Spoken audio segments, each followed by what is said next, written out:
everyone, and welcome to In the Office Cast. I'm John Kent, And I'm Madam Scorey. and today I wanted to talk about a problem that employees are having in the workplace that has been highlighted to me by three different people from three very different companies as one of the biggest issues that they're facing in the workplace at the moment. Um, if I let you share the stories that they're coming out with, and then maybe we can have a discussion and see what your views Yeah, are sure added thing. on Yeah, that. let's Um, go for it. so uh, the first person that spoke to me, she works in a law firm.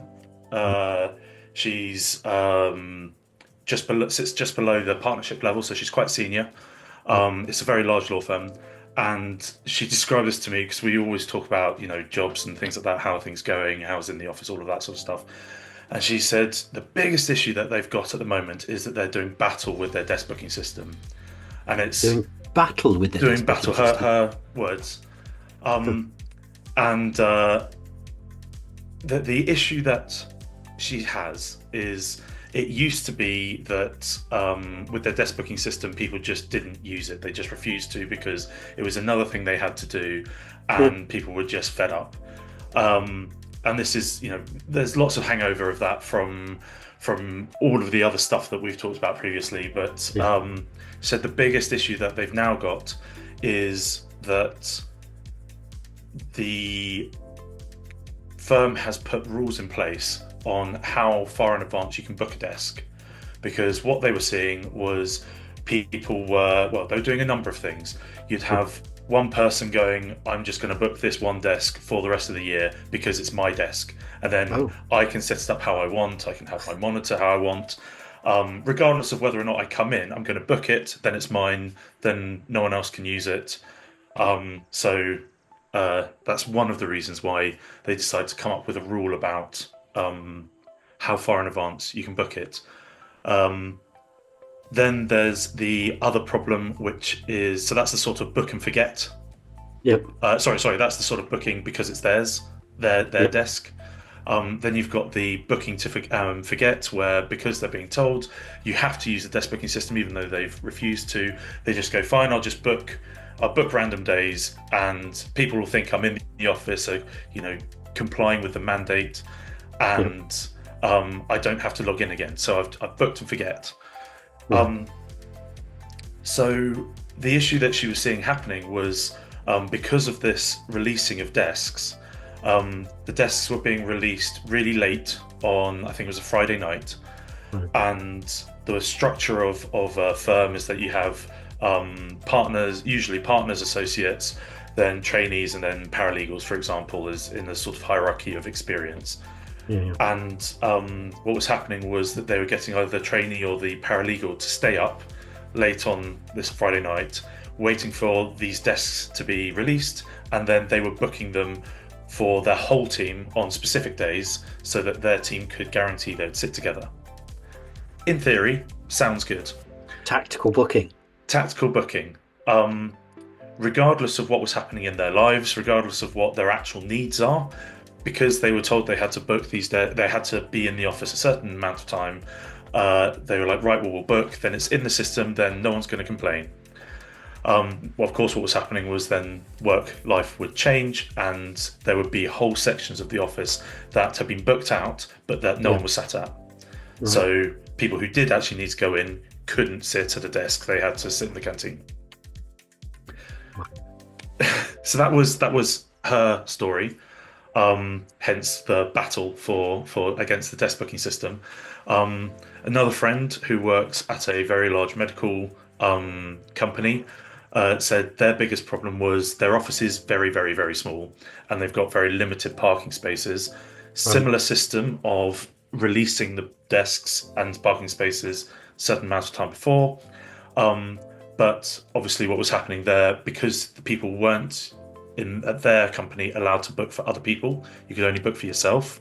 So that was then, it wasn't giving it to a trainee or a paralegal as they're Yep. considered, the at the bottom of the hierarchy. It was something that they had to do, so people were staying up and then booking random desks again or random spaces, regardless of what you actually needed in the coming weeks. But then, of course, forgetting to change it when what happened in your life changed. So frequently you would turn up and there would be spaces or desks. So the firm then put another rule in place, which was if you're not there by 10:30, if you haven't signed in, you lose the booking and it's then open for anyone else. Bit too late in my opinion, but anyway. So, excuse me. So that was those two, and a third was a developer in a software company who said they just had a free-for-all in terms of desk booking. There was no limit, and people would be very strategic about their bookings and who they were sitting next to, and you get lots of nice cliques going around and trying to exclude other people. So they similarly put in a rule about how far in advance, and similar to all of this, he was finding that people were then trying to find ways around the rules and trying to break the system that had been set up because it wasn't aligned with what they're wanting. And when you did actually want to go in the office because you had a need or you wanted to see a team, there either wouldn't be enough desks or people would have booked it and not turned up. Similar sort of story. Right. So I know I've got some very strong views on this idea of if there's a problem that you're trying to fix, it's focusing on how do we force people down a specific way of working, a specific way of doing it. So let's put in rules and regulations to force particular behavior. So, I mean, those are the stories. I was just based on that. What's do you have any thoughts about that? Yeah, well, I mean, the kind of the first thing that comes to mind is what happened about having a conversation with your teams and the business about what's the reason why you need a desk booking system in the first place. I mean, I don't know whether these are conversations that have had or whether the desk booking systems are quite mature in businesses, but first and foremost, why are people trying to break the rules when the point of the desk booking system is to try and enable you to manage this hybrid and remote way of working and collaborate with the people that you need to collaborate with when you need to collaborate with them. So it kind of, that's the first thing that comes to mind, the communication piece around what the hell is going on. The rules bit, I understand in that situation that rules need to come in afterwards, but were rules not agreed or parameters, framework, whatever it is, agreed in the first place, so that wasn't necessary. It feels a little bit like it's a hierarchical kind of regime as well, so that the more senior people get first choice, and the paralegals in that particular example, or the trainees are the ones that suffer because they've got to stay up until after o'clock in the morning or whatever it is to go, well, yeah, I'll book the desk for the next 3 months for you. What about you? There wasn't any left, or whatever the case may be. So that kind of defeats the object of being in the office in the first place. And then the whole business about booking it for great tranches of time, for me, that again defeats the object. This isn't about ownership, it's about using the office in a very different way and using your time in a very different way. Otherwise, you might as well not bother with the desk booking system at all and just say, right, you're all in. And you've all got a desk, that's your desk, crack on. So it feels a bit like a race, all of them feel like a bit of a race to the bottom, is that if you're not prepared to use the framework and the system that we've created so that we can all rub along nicely and collaborate together and speak with the people we need to speak with and be in on the days that we need to be on, that's the bit that feels lacking. You've missed the point, if you see what I mean. You've really missed the point about why we're trying to do this, about trying to, for the good of everybody in the business, use hybrid and remote working, and this kind of, we've got a set capacity which is 50% of the total amount of people in the business. Like, how do we do this? How do we make it so that everybody has got a fair opportunity to work in a hybrid fashion? So yeah, I mean, it feels to me like target missed massively. But it also feels like they've, as time has progressed and the maturity of the desk booking system's been in there, that people have gone, meh. The human condition starts to arise, laziness and efficiency right, just book it for 3 months because that means I'm efficient and it's my desk then, and I haven't got to worry. I know that it's there. No one else can take it. Um, yeah, that again, it just, I guess feels a little bit. Oh, what's going to happen is somebody at some point is going to turn and go, right, you've had your chance, children. Now we're taking the opportunity away, and you're all just in. Yeah. Or it'll be, we're going to take the desk booking system away completely, and it's going to be a bun fight. So you might turn up and you haven't got a desk. Now, regardless of how senior you are, you're not allowed to kick anybody out of the desk, because if you turn up later than they do, and then what's going to happen? So you can just, this is becoming a bit like trying to herd cats or hold back the ocean, hold back the tide. Yeah. I mean, there are a couple of things in there that I thought you brought up. Well, firstly, why have you put in a desk booking system is something that everyone should really be thinking about. Yeah. And this is what our bread and butter is. Yeah. Not convincing people that they need desk booking systems, but seeing if that's the appropriate tool for the problem that they're experiencing. And I mean, I think there are a number of parts of this. The first part of, there's a huge refusal to use the system in the first place. Yeah. I don't know if it's that the systems are far too complicated and so people don't use it, or if they become more complicated as time goes on, and so there's an initial, okay, yes, we're going to use it, and then the usage drops off. But the biggest issue I have about this is, and this actually came up with a client very, very recently, where they asked what rules we have, for example, to prevent people from booking too far in the future. And I was saying, well, we've heard a lot about this, and my view is, why are you putting the rules in place? Yeah. Because is it that you do have the sort of culture where if you say, guys, you can't book 6 months in advance, because you don't know what work you're going to be doing 6 months in advance, so you don't know if you're going to need to be in the office and collaborating with people, or if you can be at home, or if you're someone that actually goes, I can't work at home, I need to be in the office, then surely the best solution for that is to actually make sure that they have a dedicated desk so that they can just always go in. We've talked about this before, people aren't all the same, we work in different ways. So trying to have the most up-to-date, fine plan for the future, but appreciate the plans change. And so really, if you're looking at a desk booking system, people should be as well as the night before to remind themselves that they've booked a desk. When I've gone into a WeWork, I'm generally not booking it 6 months out unless I know I've got a meeting. I'm going, you know what? Actually, I really want to go into the office, the WeWork tomorrow.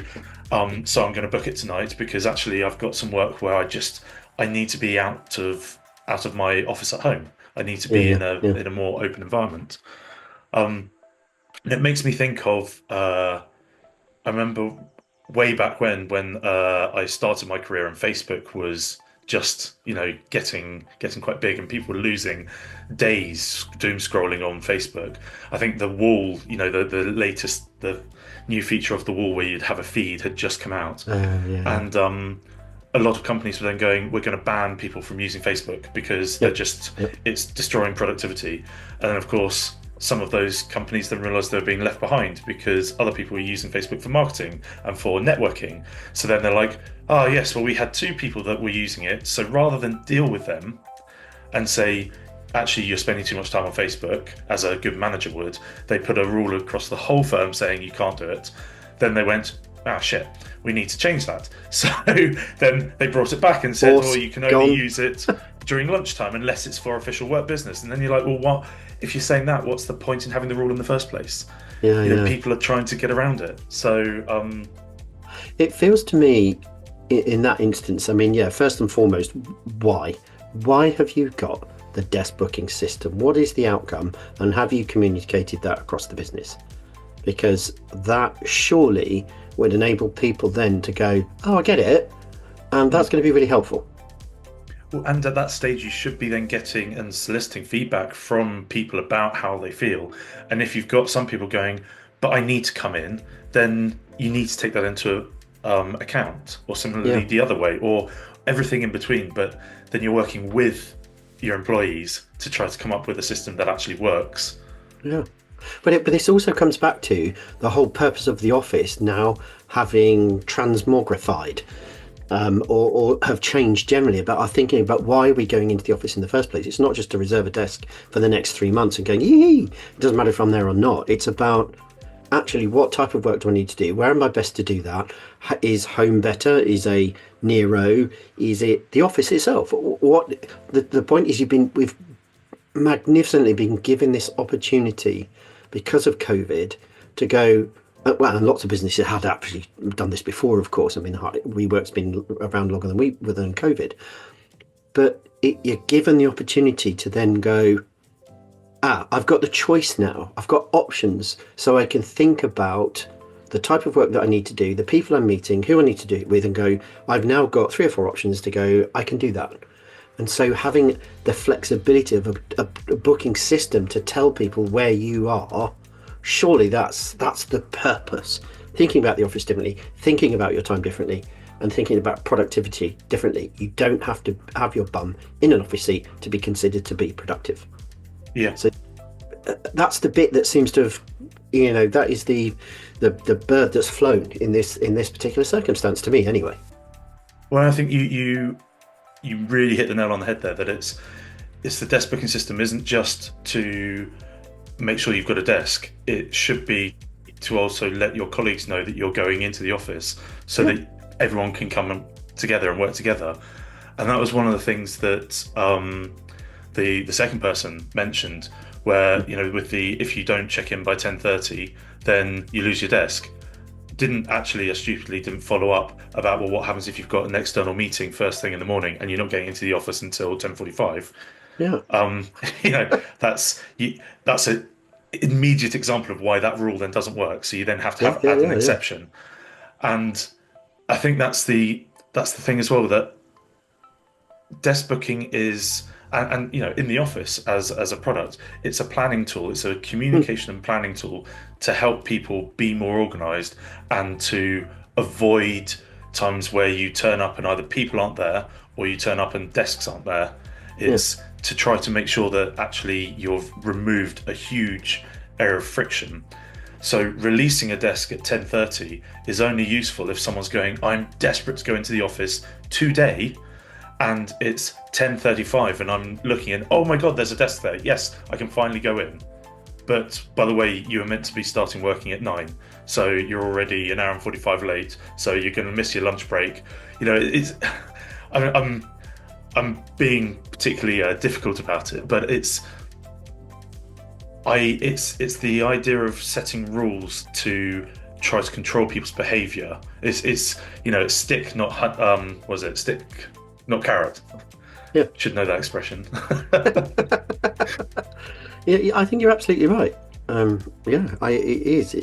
It's the problem I see with it is that one rule begets another rule begets another rule, and then you start the triangle's upside down. Once you start that process, you never end it. It's because then you're talking about kind of segmenting particular needs.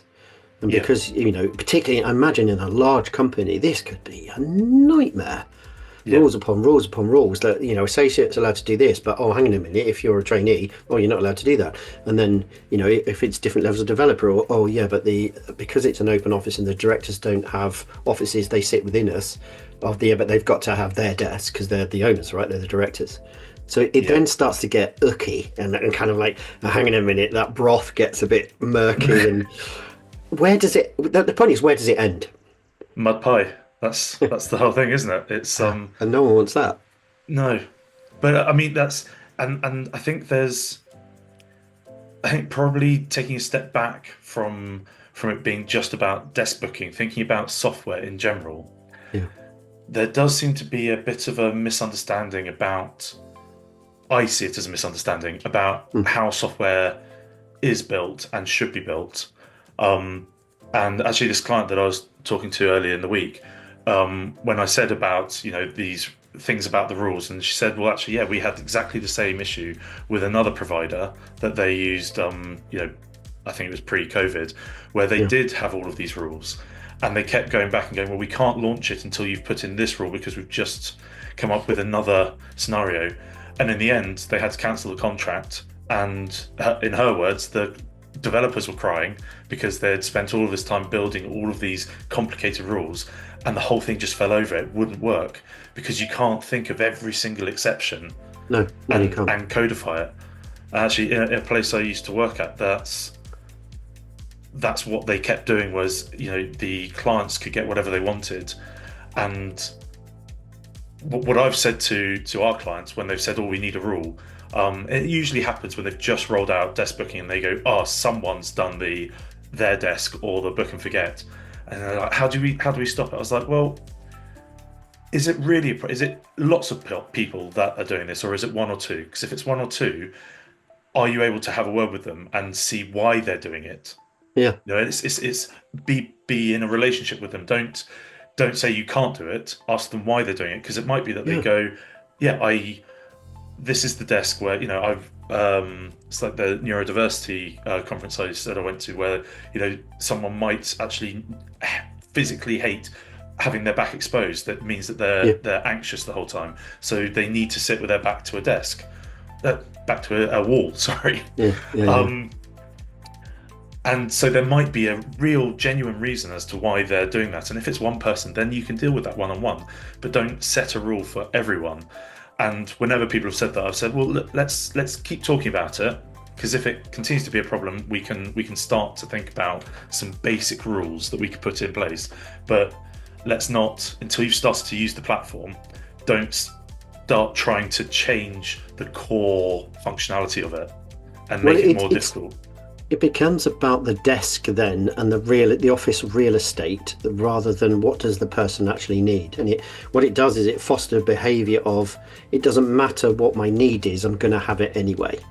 Rather than, actually, I feel pretty comfortable that generally I can book a desk, and if I can't, then I might have to sit in somewhere else, or go into I'll book a boardroom instead. No one's using it, so I might just use that for a bit.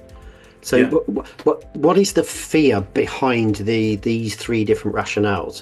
I mean, you don't want a total chaos, but equally you don't want so many rules that actually no one ends up using it, because it's like, do you know what, I can't be asked.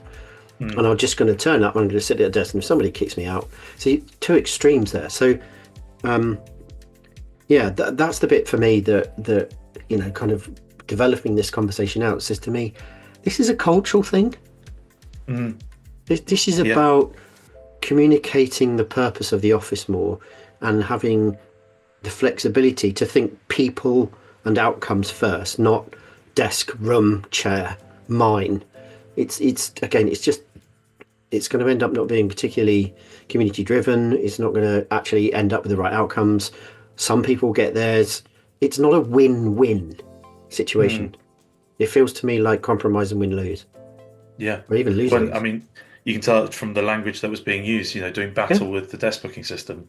That it's seen like that, and I mean the resentment as well of in her example, she was saying that she did have a client meeting, so came in, but there were no desks, so went straight up to the canteen to work from there, because she needs to be in the office because she booked an office, a meeting room out. And it was only when they went down to the meeting room that saw all of these banks of desks that were just empty. And then it said, well, who booked those? Oh, it was this team. Well, why are they booking it and not updating the system? Because now I'm being affected, and especially in a law firm where you've got targets of hours billed.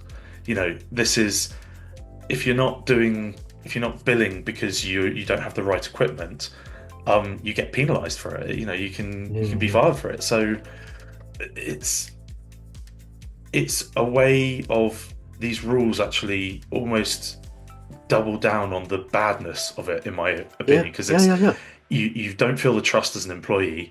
You feel lots of resentment, and then you're going, well, I'm just not going to use the system, because what's the point? I'm not getting any benefit out of it. Or I'm not going to turn up because I don't want to use the system. I can't book a desk. Might as well just not bother. And because the desk booking system is the way to track, I'd rather deal with the questions of why are you not coming in the office? Because then you make it, rather than about the culture, you make it about, well, the software's not working for me. Why is that? Yeah. Because I can never book it because everyone else. So then it becomes the problem isn't about the culture of the business; it becomes about the software, which isn't actually the fault Mm. necessarily. So and then okay, we'll put some rules in, and then again we just you're getting to that. You're not dealing with the root cause. You're dealing with, I guess, in an analogy, there's an Apple issue and a core issue. You're dealing with the Apple issue, not the core issue, and constantly you're just chipping away at the apple. Eventually, you'll have to get to the core. That's what I'm talking about, right? Yeah. Yeah. Treating And the you've got symptoms, to do not it. the disease. Yeah, absolutely. It's So, very, very true. And I mean, I think I will come on to some ways that I think people can avoid doing this in a second. yeah. But I mean, I'm trying to think, can you think of an occasion where I guess if the company culture isn't good, Yeah. then maybe you do have to be setting those rules because, I've been part of teams where the culture is really bad, and almost if you suggest anything, even if the person that you're speaking to, that they're going, that's what I want to do because I've actually mentioned that a couple of times, but because you've said it, they're immediately going, no, that's rubbish, that won't work. I Yeah, yeah, mean, yeah. can you think? I'm just trying to think if they're, trying to play devil's advocate of, would there be a way where I go, no, actually, we need to set rules, and we need to go really fierce on the rules. Well, I do understand if you use that lawyer example of rather than it being a hierarchical in terms of rank, but that person bills the hours as a paralegal or as a trainee. I mean, I don't know the system, but you may, first of all, you might be booking the hours or be a revenue generating stream your support. So it's by proxy that you're running. If that's the case, then you can understand. Well, actually, they should get priority because they're not necessarily going to be able to bill the hours. However, the flip side of that is, well, can you not do it at home? Why is it you're coming into the office? It keeps coming back round to, for me, why are you coming into the office? Is it because your machine's there, the printer's there? Well, most people have got laptops these days rather than desktops. Printer? Are we printing out anymore? Are we putting documents into digital format? Or it's drilling down into those core issues and going, why is this such a deep attachment to the office as the only place to be able to use billing hours? Or but I can understand it if that's the only place you can work, and you've got a library of books, for example, or a filing system, or a paper, and it is a physicality of the office that you have to do. Then I get that. But surely a conversation or a when you're installing the system, you're sitting down with the people and going, right, these are the people that need to have priority because.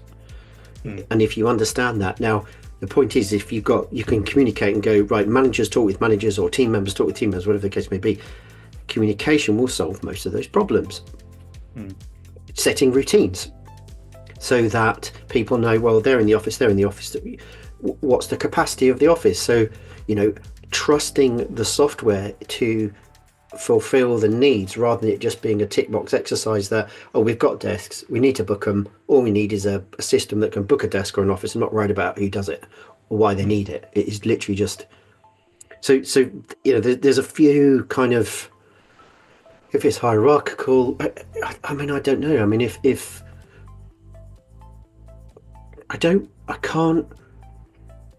I understand it from a cerebral point of view that happens because it's a little bit like human nature. The strong survive kind of scenario, and everyone else will just have to pick up the pieces after the wake. But it doesn't feel very 2025. It doesn't feel very liberating. It doesn't feel like they've got the point of, or they haven't understood the opportunity fully.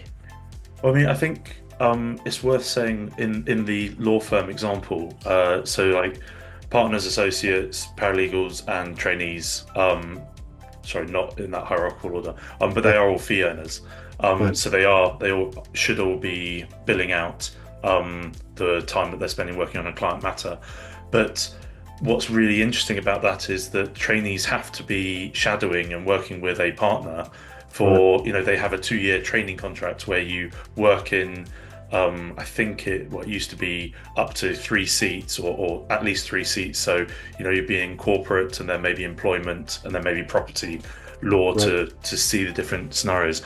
and you had to be working closely with a partner so that there was a bit of learning by osmosis, but also the partner was then going, right, I need you to do this work, and then you get it checked by the partner. So for them, being a team that works together is really important, which I guess is Yeah. why they had the rule that you could book for either for their team or for anyone. Whereas in the second option, I think he does work a lot more by himself, or his team's a lot smaller. So not allowing people to book for the whole team, I can sort of understand why they've put those rules in place. But again, what you're saying is that the need of the office there is very different.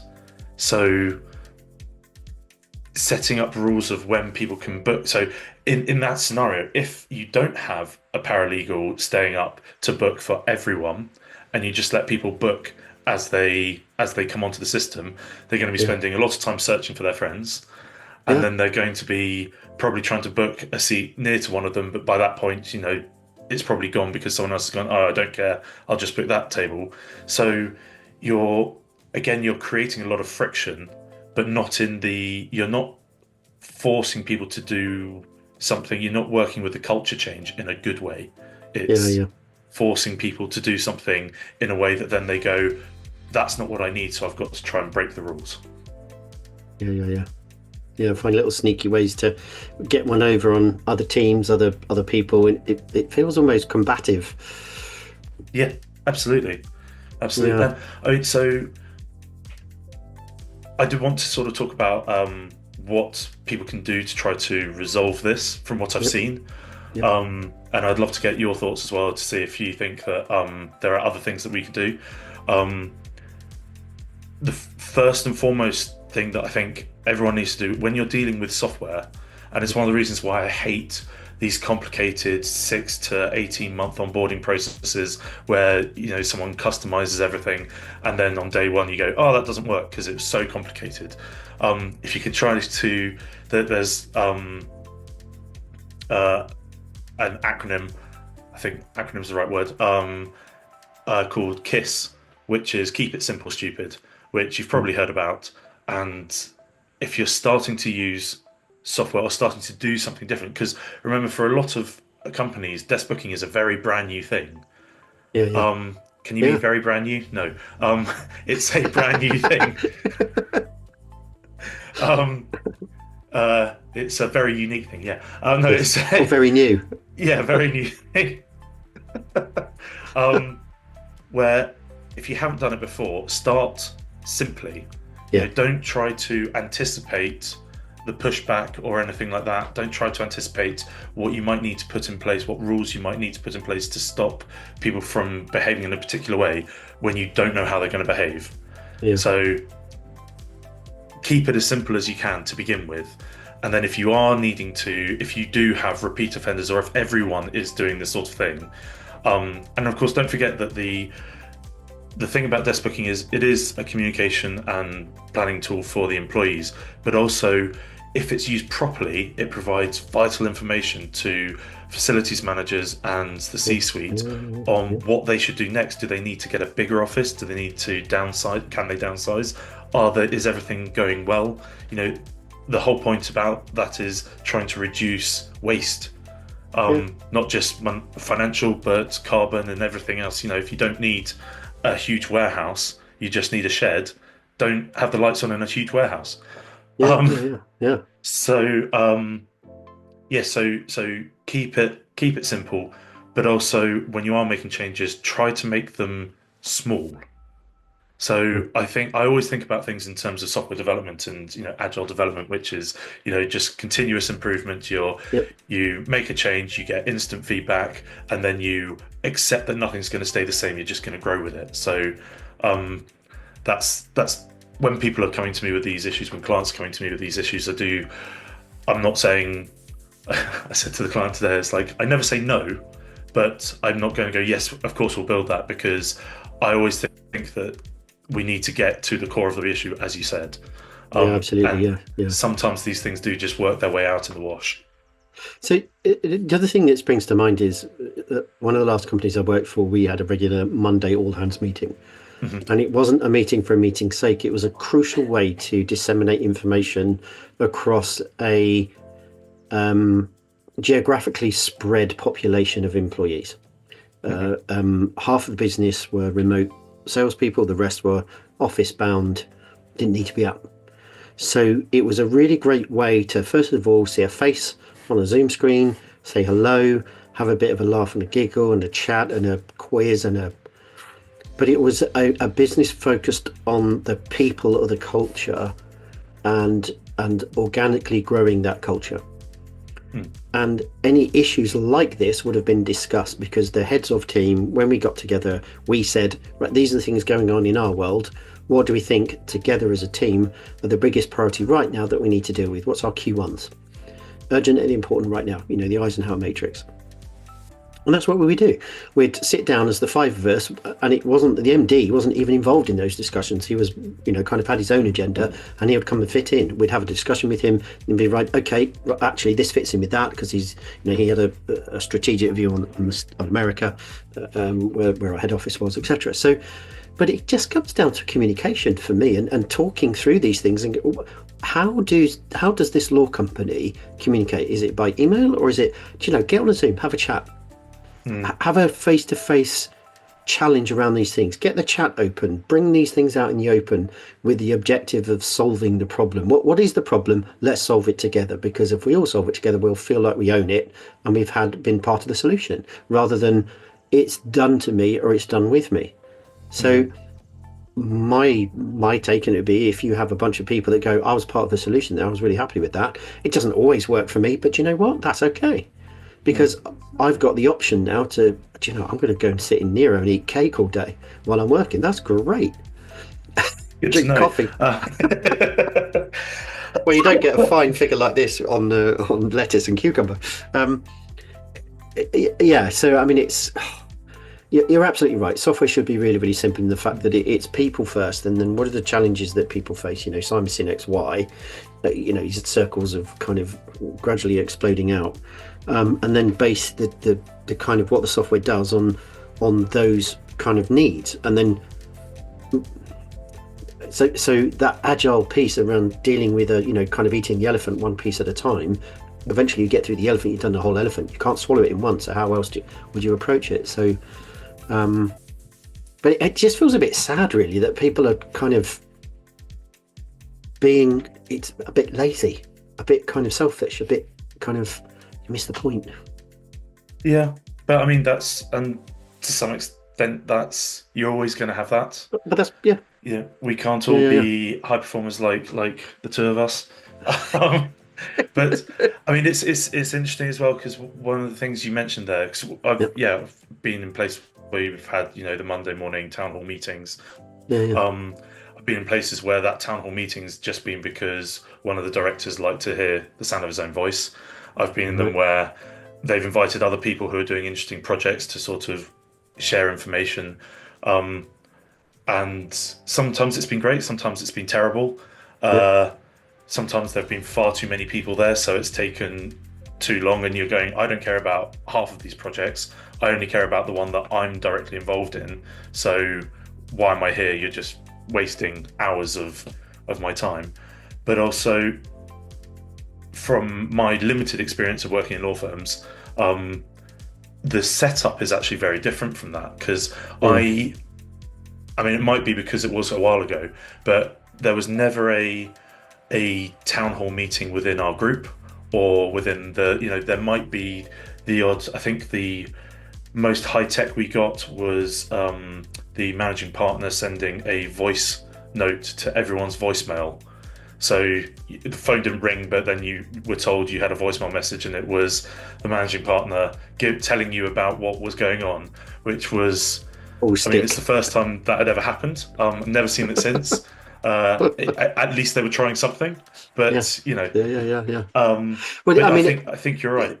I think there's two opposite ends of the cultural spectrum there in terms of how we'll approach even. Do you as a business then turn around and go, right, this is a company-wide problem, or is this a technical problem? And if you just put software in because it's a technical problem, yes, you're going to want to then treat it like a you're you're plugging a car into a bit of software and going, right, that's a problem, that's a problem, that's a problem. We'll deal with each one of these problems, and whoever shouts the loudest or is the most important, the priority will get given. Or the biggest team, for example, or sometimes just the person who shouts the loudest. But if you deal with it from a humanist point of view and go, actually, what truly are the issues that we're trying to face here? What challenges are we trying to overcome? How can we use the office differently? We need a piece of software. We need a mindset. We need a culture that reflects that too. Yeah, I guess some people just don't care, right? They turn up 9 to 5. That's all they care about. Right? Can I do my job 9 to 5? And it's sometimes difficult for me to appreciate that people are like that. I've had staff that work like that, and I had to. It was a real battle in my internal battle. Going, some people are just like that. They just want to do their job and leave. So regardless of where they are in the hierarchy of the business, it doesn't mean just they want to feel effective. They're bad employees. No, not at all. Might be incredibly productive for that time, and I know quite a few people who are like that, where you're like, they're not going to stay late. Unless it's something that they've messed up and they're going, I need to stay late because I should have fixed this before or whatever. But yeah, they're just with the examples that you've had, were you able to ascertain whether, because of the COVID pandemic, that they changed the office to as a long-term strategic objective to go, well, we can save money, we'll get a smaller office or reduce the office size down and sublet it or release that, and we'll only have a 50% capacity for the business? What was the background? Because that surely two people in a room didn't decide that for 500 people. No, that's a really good point, actually, and I probably should have provided a bit more background. So in all of the cases, the company had either downsized their office or they're grown too big, so they didn't have a one-to-one people-to-desk relationship. And I've said this, I know, to you quite a few times. I'm very much of the opinion that if you do have a one-to-one relationship between people and desks, you do not want desk booking. You want something to manage the scheduling and attendance. At the risk of doing a plug, I'll probably include 2 now. But you want the scheduling part of in the office. You don't want the desk booking part, because people won't use the desk booking part because they don't. Going back to that, why are you using this? Well, because we want to see when you're in, or we want you to be able to plan when you're in with your colleagues. That's not the right tool for it. It's definitely not. You want to be able to see when people are working from home, when they're in the office, and when they're working off-site or just not working. And actually, that was in one of the demos where I had a question about these rules and if we did it. What I then showed them was, when you're setting your status within in the office, if you change it from in the office to work from home, you have to remove your booking. So it then became, my explanation was, this becomes self-policing. So in terms of that culture point, it's the communication between teammates, where if I can see that you're planning to go in the office and I see you've booked a desk, I'm going to probably go in and try to sit near you. If you're then going in and changing that status because, if you don't and I turn up and you're not there, I'm probably going to come to you and go, I thought you were coming in, so I made the effort to come in and you weren't there. Next time, please, can you update your status sooner so that I can then plan what's going on? So with that, straight away, there's no, you must go on. So the people that book and forget, they get stopped because their colleagues are going, you need to be a team player here. But also the system's then doing it for you. So rather than a rule to try to force you into a particular behaviour, it's going, if you're not in the office, you can't. It's an automatic action. Why do you need the book? Quite simple. So, that makes a lot of sense. And I think that's the best way to do it personally, rather than be able to. And that's not a bias view at all. No. But the point is that the system, as you say, it's an organisational tool. It's a collaboration tool, and you don't collaborate in 3-month groups, really. You want flexibility because life happens. You want choices, and sometimes the business says, right, if you're talking about office managers or facilities managers, they might turn around and go, actually, we're doing a refurb, so no one's got a desk. So unfortunately, in that week, no one can come in. Now, if you're kind of continually relying on booking on that with no communication, then it's just, it feels like lack of communication, lack of kind of understanding around how this should work for everybody, I guess. I mean, if you're thinking about a seesaw between sort of rigid rules and flexibility, what hybrid's given us is this flexibility. It's your ability to make a choice about where you should work so that you can get the job that you're trying to do done in the best way possible. And actually, when you're adding these rules, you're really restricting that flexibility because you're trying to force a particular behavior. Do you think this is also connected with understanding productivity itself? You know, I work with somebody who says to me on a regular basis, I don't feel we've got anything done today because we haven't ticked off 47 things on a list. I just don't feel that. And it's almost like, right, we've got to go to this place. That's the only place we can be productive because I am not being, this person is not being interrupted or he's not being waylaid or something. So therefore I'm going to get stuff done. But that's not in the office. He was the opposite and said, if I'm in the office, I'll continually get distracted. So I guess you need to, talk about seesaws, you need to think about that side. People actually can look at the office and go, there's no way I want to be in the office. The sales team are in, they're 90% of the business, the BDMs and the sales team. They're so noisy. It's great. They're doing a fantastic job. And that's their mini culture within a culture. That's what they need. They need the energy. They need to support each other. But you know what? I'm in finance and it drives me crazy. Yeah. But I don't want to always work at home. So in that instance, has the office, when they've looked at downsizing or they've grown, have they looked at the office as that productivity tool and gone, do we need to change the way we lay out the office rather than just 50 desks in a room? Do we need to go, right, that is the collaboration area, could they look at it and go, actually what might help is by, rather than setting rules around the software, setting rules around actually how we use the office is kind of segmenting the office out for purpose. Yeah, and I think there definitely there's a lot of work going into that. Well, certainly from some of the people that we speak to, there's obviously work going into that and lots of movable walls and being able to change one meeting room into two and things like that, in between meetings as well. But I think the problem with a lot of this, and it's one of the reasons why, we should probably talk about it in a different podcast, but like these return to work full-time mandates, it's hard work to get this right. And you can't make everyone happy, even though that's really what you're trying to get, because you're trying to get everyone to be as productive and happy and all of the other nice adjectives as possible. But it's hard work, and what works for one team might not work for another, and then there's an us and them polarizing argument. But again, this is why if you do have these things, start small, start open and honest conversations, but start small with a tool that will help you to understand what's really happening, and then start to try to implement change after that. Because if you don't know where you're starting and baseline it, you've no idea. You've got no data. It's hearsay. And unless some poor office manager or facilities manager or EAPA or something is literally sitting there with a Excel spreadsheet and walking around. I mean, I've heard of this where they will walk around an office with an iPad or something and go, they're in, they're in, they're in. It's crazy. Yeah. Why not implement, I know In the Office does this, or why not implement a scanning in system? So when you get in, you don't need to check in, but you scan and go, beep, right, I'm in. Yeah.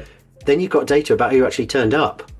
And then start to understand the ebb and flow of your office on top of the fact that this is what was booked, this is what happened. Hang on a minute, you're starting to get... Because you then, what the data gives you is a foundation to plan for the future, or to, when you're having these communication and conversations, but you're one of the people that only, you book 6 weeks in advance and you block book, but you only turn up 20% of the time. Yeah.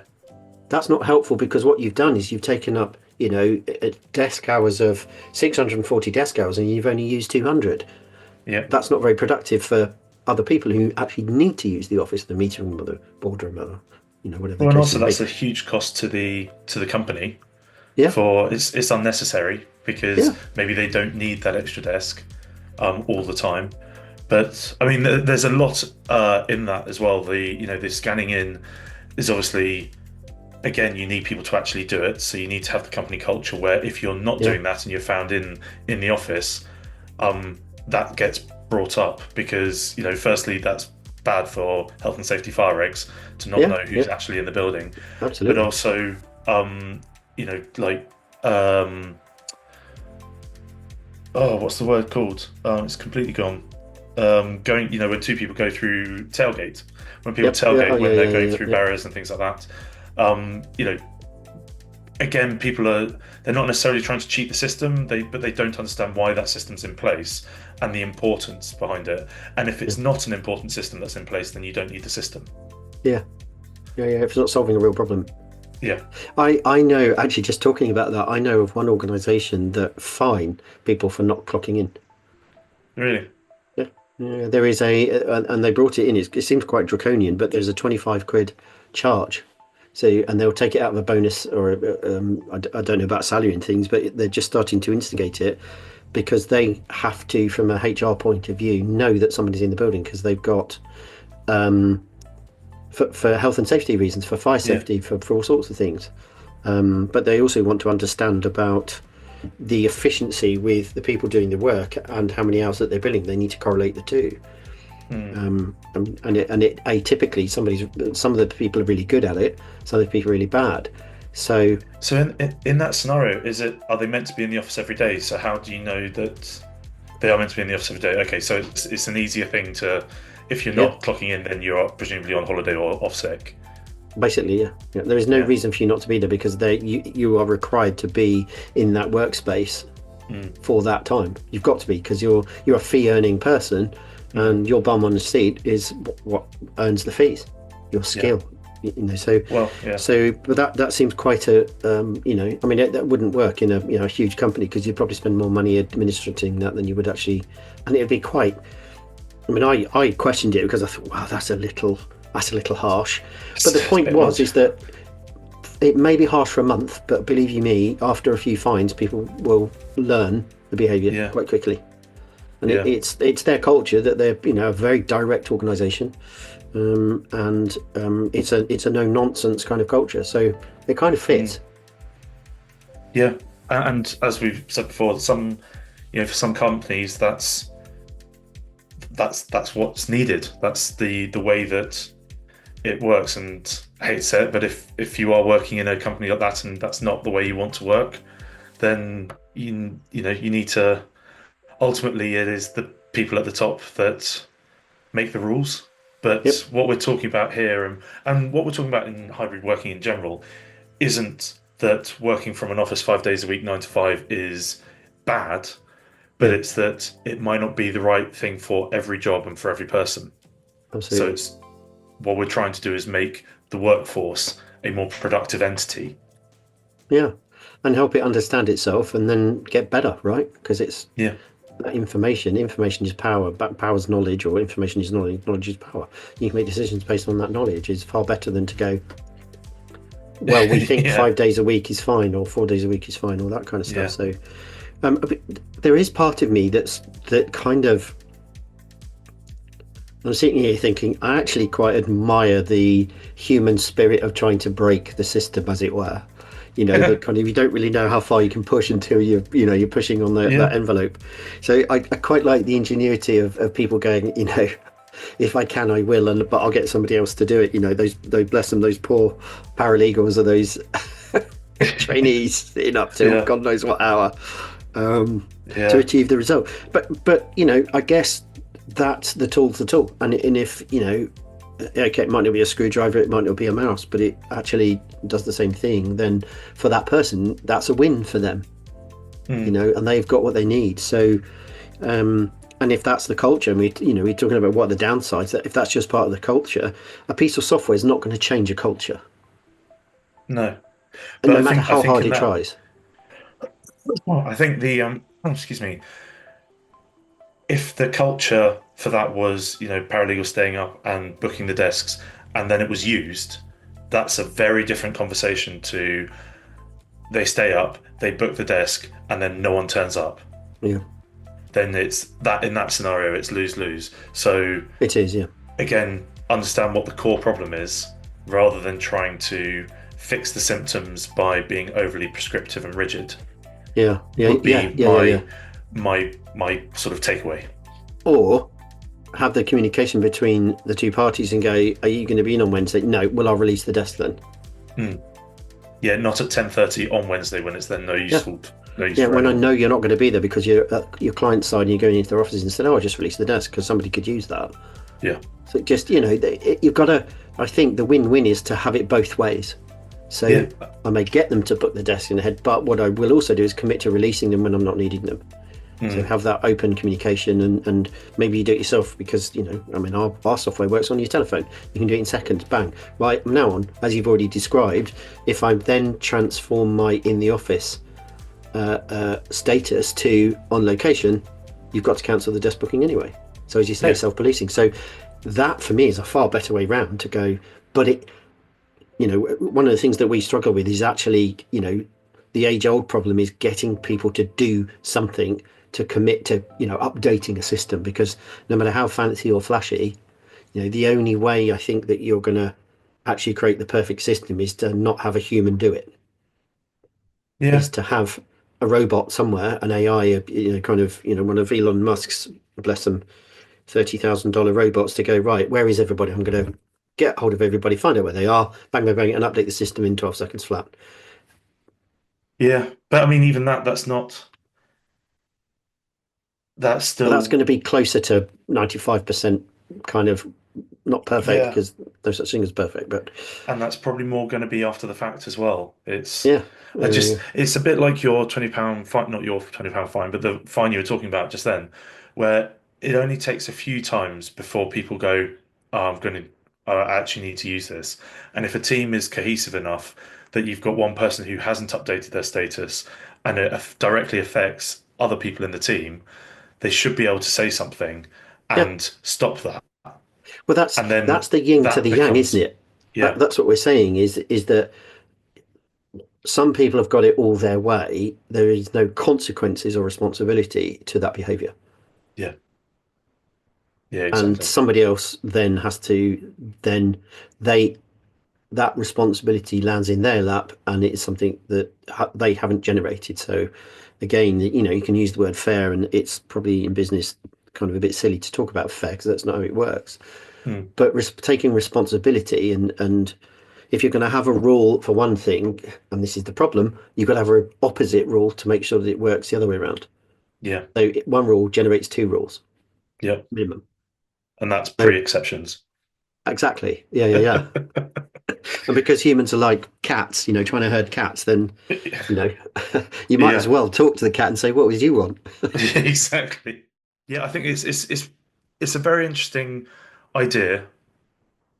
My general view is that you want more flexibility and more rules to try to convince people to behave in a particular way is not necessarily going to stop people trying to break it.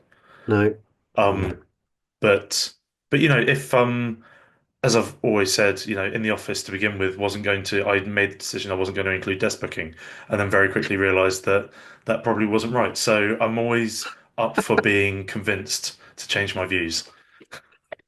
Yeah. Excuse me. Yeah, I think that's that. Look how much the office has changed. Any product that you make has got to be able to solve a problem, and problems are continually evolving, much as situations are, people are, etc., etc. So I think if you're rigid, that's the problem. That if you don't want to change, you create rules. Yeah. However, if you continually change, you don't need to create rules because you're continually changing. So it's a much better way to operate is that continual change. Mm. Yes. Because otherwise, right, there's a rule, there's a rule, there's a rule, because we're staying where we are and we're going to Yep. create basically pushback because we don't want to change. So I think that is the mindset that I would certainly recommend, and I know that that's how you approach creating the software is, well, keep it simple, but we do need to change. I know you do that. Yeah. Well, it's continuous improvement. Yeah. As soon as Kaizen, is it? The Toyota invented, was it Toyota that invented this or Honda? The principle of Kaizen, that continual mm, small micro improvements every single day. yeah, absolutely. And if you don't do it, then the business will fold anyway. Because let's face it, in how much has the world changed in the couple of years that we've had AI, so we're Yeah, it's going to be yeah, changing, but we need to be comfortable with change. And and understand why. I think as well. yes, Come back to understand that why. why again. So Yeah. yeah, yeah, yeah. Very interesting, isn't it? The fact that we're coming across these things, the way people are still kind of fighting. It's almost like they're fighting remote working. There's this kind Mm. of attachment to the office still that is just people can't quite necessarily let it go. Yeah, I mean and I don't mean to. This might be slightly controversial, but the people that I speak to where they've just kind of got on with it, and people might not be like, yeah, this is the best thing in the world, but they've been more flexible and accepting. When I speak to them, they're like, I don't really know why there's this battle, but Yeah, there is such a polarized view and they're the ones that you hear about, and you always hear yeah, yeah, about yeah, yeah, the latest CEO who's got it wrong. And I don't think they've necessarily got it wrong. They've just decided that that's what they want to do for their company, and that's kind of, in a horrible way, it's up to them. But time will tell whether they end up losing all of their employees or not. That's a strategic decision for them. But I feel like it's hard work to get it yeah. right. It is right. It It is hard work. requires a good culture, but It does. and I don't think when things aren't quite working out, I don't think it's going to be an easy solve. It does. It's just going to slowly work its way out in the wash. Yeah, I think it will. Yeah, and we've. I think part of the thing is that we come at this from solving a bigger problem, but most people are probably just looking at it as just want people to get at a desk, Yeah, and we see it. We've got a much more strategic uh, uh, I guess what's the word would I use? Ethereal. Is that the right word? A much more ethereal view on the way the office should be, I a don't know, but it wider makes us sound perspective. fairly important. So yeah, let's go with it. So naturally we're gonna talk about culture. We're going to talk about how this is better for people to have a more open and communicative culture. But ultimately, there are going to be a lot of business out there. I mean, this is part of the challenge. Really, is that do you know what? I just want to be able to book a desk. I don't care about culture. I'm not going to communicate to anybody. I want to see it because I've got to go in the office. The boss has told me. So all that is lovely, fluffy, kind of snowflakey stuff for Gen Z. I don't care. I just Mm, want to turn up, do my job, bugger off, and I need a desk. So if I've got a desk booking system, can I book it now? Yeah, okay, bang, done. That's all I care about. If I don't turn up, I don't really care. yeah, That's yeah, not my problem, is it? The company haven't sorted that out for me. So if I don't turn up, well, something turned up, that's all right. And if I yeah, don't do it, well, okay, that's why is that my problem? So get IT to sort that out. So that's life, right? That's the reality of offices and people. That's yeah, yeah. But again, in that scenario, maybe if you're not needing to work with the team, if you don't need to collaborate like that, and you're just going, I'm turning up, doing my work, I can work wherever, I can work in a silo, then yeah, what else is the office bringing that makes them more productive, or could they work yeah, from anywhere? yeah, It's you say it all the time, everyone's different, and everyone's requirements of the tools that they're using are very different. they are, yeah, really are. So, right tool for And the job. it's a 500-year-old problem. Well, if, even longer than that, if you look at Yeah, you're offices right. with Humans have only been using tools for 500 years. It's well, in terms of kind of the Stonehenge office was as a just it just appeared. no, not the office as a tool. The office coming into place as a 500-year-old thing, and people Yeah. being in the office. I wrote an article about it. What was it? Way back in the office in 1756 with the what was the name of the the shipping company? They had office space. They had people in. They had people managing the people in. They wanted everybody in. That was Mm, that's how it started. Bums yeah. on seats. That was the expectation, and only until what the 80s has that been the Well, norm. yeah. So this is ingrained in us. You go into an office, you do a day's work, you come home, you do a set amount of hours. So that is going to be difficult. That's in our DNA. That's in Mm, office DNA. That's in office culture. That's So, the fact that we've had so much change relatively quickly in 4 or 5 years because of COVID, it's actually quite impressive in many ways. Mm, yeah, But and there is yeah, and still, we need to. It's similar actually to. Sorry, and this is the last thing I'll say because I know we're yeah, dragging yeah, on. yeah, we are. But it's similar to what I heard about the what's happening with AI and the fact that we need to be legislating to protect people from AI, from some of the horrific things that AI can do. But at the moment, it's moving so quickly that you don't know. So it's a bit like someone in the 1880s trying to legislate about how someone should use a car. Yeah, yeah, By yeah, yeah, saying, you have to, I can't remember where I heard it, but it was, saying in order to drive your car, you have to have someone out the front holding a flag so that you know the car's coming, which, sorry, walking in front of it holding a flag. So, that's kind of stops the point. You have to actually understand what the tool is capable of before you can start to rein it back. yeah, yeah, yeah. It's not the panacea of everything, going to Right. fix everything, is it? So, anyway, yes, before we go down another rabbit hole, sorry about that. It's so yeah, we can we'll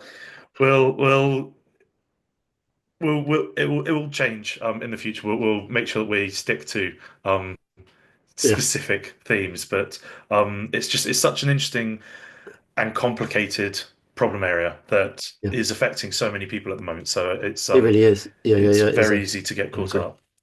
Um, but yeah, well, been great chatting as always. Thanks, John. Um, yeah, let's we'll do this again very soon. Yeah, see you again on the next one.